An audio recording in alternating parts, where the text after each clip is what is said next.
Welcome back to Tabeer academy. आज आप बात करेंगे यूज़ डैशेस की।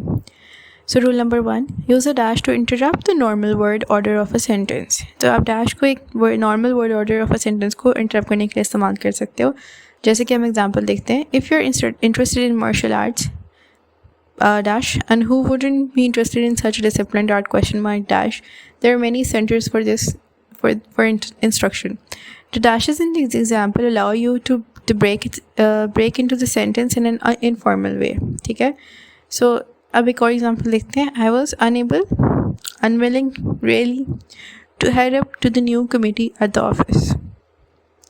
Although commas may be used to set up phrases that interrupt a sentence, dashes जो वो ऐड करती है emphasis to the clause that is set off. ठीक है, जो बीच में clause है उसको आप comma से भी separate कर सकते हो, लेकिन अगर आप dashes यूज़ करते हो तो वो बहुत ज़्यादा emphasis उस clause के ऊपर place कर रही है. In addition जो dashes हैं वो एक informal tone set करनी है आपकी writing के अंदर. ठीक है, क्योंकि because of their informality dashes जो हैं वो कम यूज़ करनी चाहिए if ever in graduate writing. ठीक है, तो ग्रेजुएट राइटिंग के अंदर आपको कम डैशेस यूज़ करनी चाहिए. When you do choose to use dashes you may include question marks and explanation points in the clause जो कि डैशेस के अंदर हैं. ठीक है, जैसे कि हमने ऊपर एग्जाम्पल के अंदर देखा था कि फर्स्ट एग्जाम्पल के अंदर क्वेश्चन मार्क यूज़ हुआ था.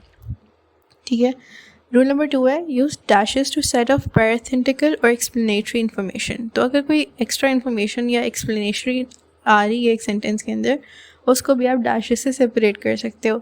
एग्जाम्पल है, the editor of the Banner Herald often employs hyperbole, deliberate exaggeration और overstatement to show special emphasis और create humor. अब ये जो hyperbole की explanation थी इसको उन्होंने डैश कर दिया है. ठीक है, here dashes set apart the definition of hyperbole. Though not necessary to the meaning of the sentence, the definition adds useful information. Again, जो dashes हैं they're informal way of setting off information. Commas would serve the same purpose. ठीक है, तो आपने करना क्या है, आपने अपनी राइटिंग के अंदर हर सेंटेंस को रिव्यू करना है और आइडेंटिफाई करनी है इन्फॉर्मेशन जो कि पैरेंथेटिकल है और यहाँ पे एक्सप्लेन करिए टॉपिक को. ठीक है, आप इस जो इन्फॉर्मेशन है इसको डैशेस के साथ सेट ऑफ कर सकते हो. रिमेंबर दो the dashes should seldom be used in formal writing. In formal writing, you should use a comma to set off these elements from the rest of the sentence.